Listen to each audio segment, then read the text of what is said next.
gentlemen, the recipient of the 2024 AFI Lifetime Achievement, the American Film Institute Lifetime Achievement, Nicole Kidman. Come on, baby.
Told me I had to put it there, because when Al Pacino got it, it went like that. And so it's better to have it like that. But shit, and I never swear. Can I just say, Meryl Streep, I've just loved you. I've always loved you. I don't know what it is, but you're a beacon of excellence and warmth and generosity. But you've been my guiding light. So to receive this from you, you have no idea. My husband will attest, my parents will attest, it's always been you, and no one can touch you. Take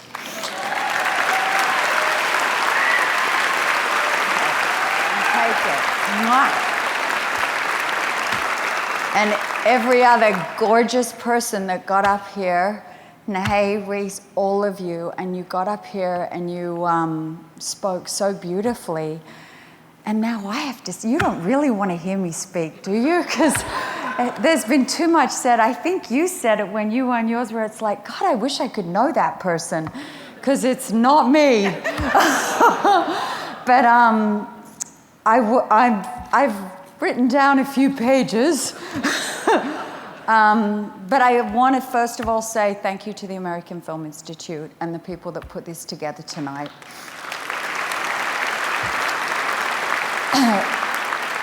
Unbelievable, because you work tirelessly to keep film alive. And I celebrate you and thank you. And thank you because it's important and it's necessary and indelible. So, onward, as David would always say to me. The path to this sort of astonishing room tonight began in Australia with my sister, who's here, and we were raised by parents that let us be who we were. From the minute we were born, we were allowed to just be who we were, which is so important, because we were challenged, we were listened to, and we were allowed to just be. And for me, that was being allowed to act in local plays and to do theatre. And my family also allowed me to read books, to read any books I wanted. And that is very important. And often those books were payment for the plays that I was in, because I was too young to be paid money, so I was paid in books. And I would choose plays. And I would read them voraciously, and I would read Chekhov, and I would read Ibsen, and that was the most beautiful payment. I'm still happy to be paid in books. Or maybe. I'll take a paycheck and buy the books. But my family also allowed me to dream and exist in my imagination. And they were a family that had no idea that I would be what we call in Australia WAG school, but basically that was be absent. And I would sneak out and I would go and watch films. And I would then forge their signatures, please don't do this, Sonny, Fief, on the absentee form for school. And I would, literally, that was how I went and saw Clockwork Orange and so many films that I would never have been allowed to see. And that was my classroom. I started work at 14. So I didn't have the wayward teenage years. And it doesn't hurt because I met a woman who was also in her formative years, Jane Campion. She was doing student films, and she came to the local theater that I was performing in, and I think I was doing Sweet Boat of Youth at the time. And she said, I want you to be in my short film. And I read it and I went, I don't like it.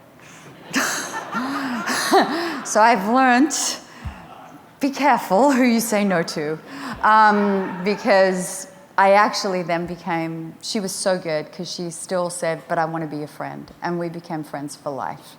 And I've subsequently learned you don't turn down Jane Campion, ever.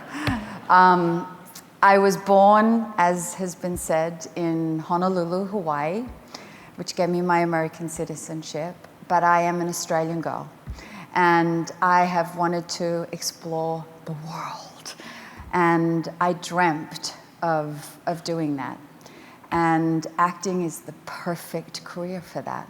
But it is a nomad's life. So you actually go where the work is, and you go where you can earn a living, and where there is opportunity. And so you try and you try and you try and you try and get a role, and you hope that someone's going to cast you in their film. And I was lucky. I was incredibly lucky. And I came to America, and even though I'd had some work, I still was auditioning. I was auditioning for films. I was relying on the kindness of friends, as well as strangers. And a lot of those friends, though, are in the room. And I would sometimes sleep on their floors, on their sofas.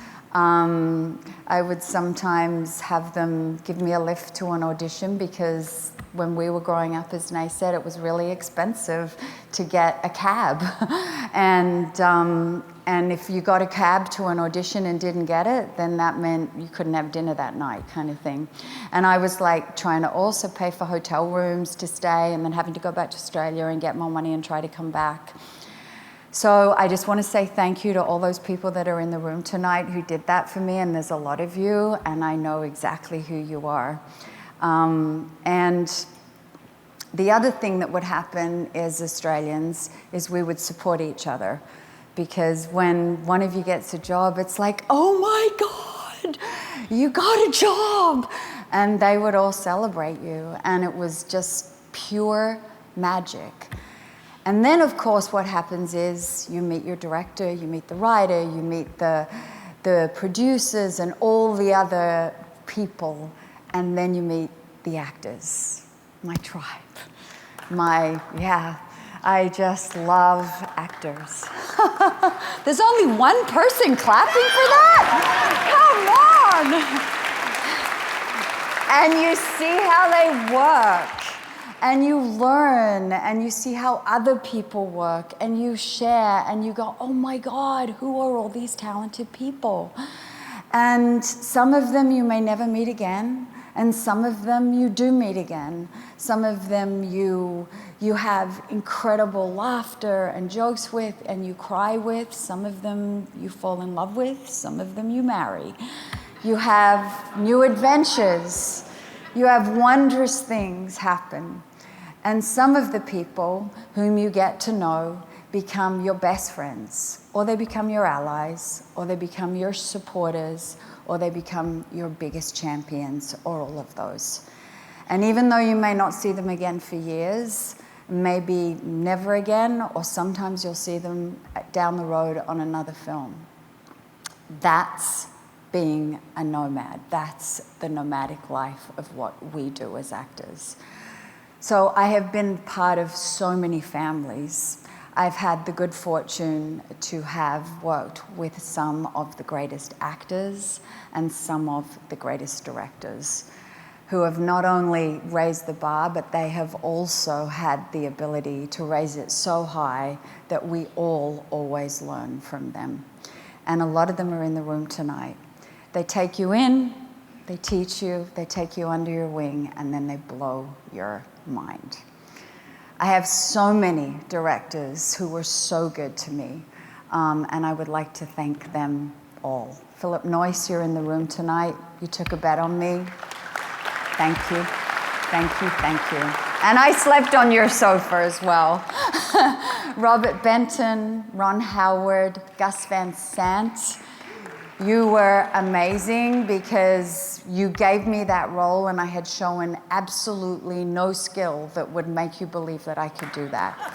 So, Stephen Daldry, you were by my side during the most vulnerable, difficult time of my life. You held my hand, you got me through it, and you won me an Oscar. Thank you. Lars von Trier, Alejandro Amenabar, Jonathan Glazer, Noah Baumbach, Mimi Leder, John Cameron Mitchell, Rob Marshall, Lee Daniels, Jonathan Levine, Philip Kaufman, Director Park, thrilling, wild, amazing. Can you believe this list? But it goes on. Paul King, Werner Herzog, Garth Davis, Susanna Bier. I mean, come on. Yorgos Lanthimos, Sofia Coppola, Karin Kusama, Jay Roach, Billy Ray, Harold Becker, Ryan Murphy, Richard LaGravenese, and Aaron Sorkin. Thank you. Thank you to all of you. You all took a bet on me. And then there's the new kids on the block who I've also worked with. Robert Eggers, Lulu Wong, Mimi Cave, and Helena Rain. If you get the chance to work with them, take it. They're amazing. They're going to take over the world. Thank you. It hardly feels enough, especially when it comes to the masterful George Miller. Thank you. My darling friend Jane Campion, and the incomparable, dazzling, divine Baz Luhrmann. My families, all of them, and there are a few who have left us, and they need to be mentioned too, because one day you look around, they're there, and then they're not there. And Tony Scott, Joel Schumacher, yeah, please, Sidney Pollack, Anthony Minghella, Nora Ephron, Jean-Marc Vallée, oh God, and Stanley Kubrick.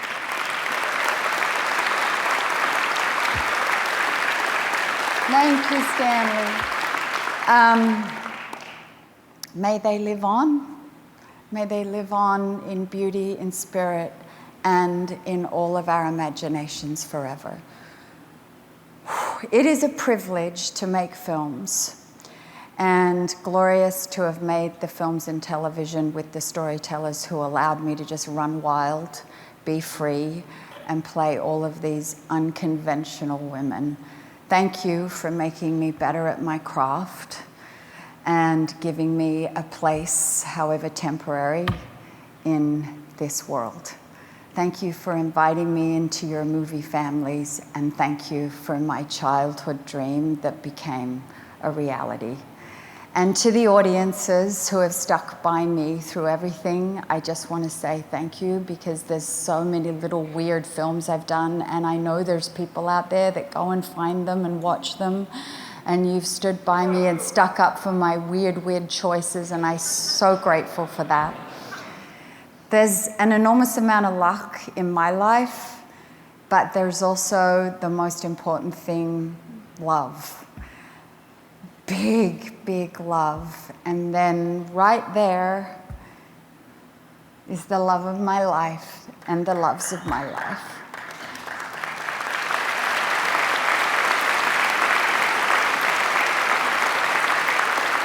My daughters have never been anywhere publicly with me on a red carpet. Tonight was their first night, so they're here.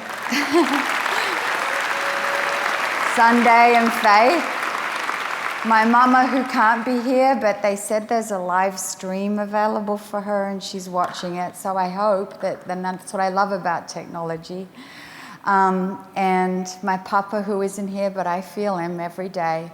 And then there's all my nieces and nephews and my sissy aunt, my beautiful aunt, and her husband, who's our family now. And I am really, this is all because of you, and I love you so much. So there's no place like home. As they say, click, click, you're my home. And thank you for flying halfway across the world. I'm going to shut up in a minute.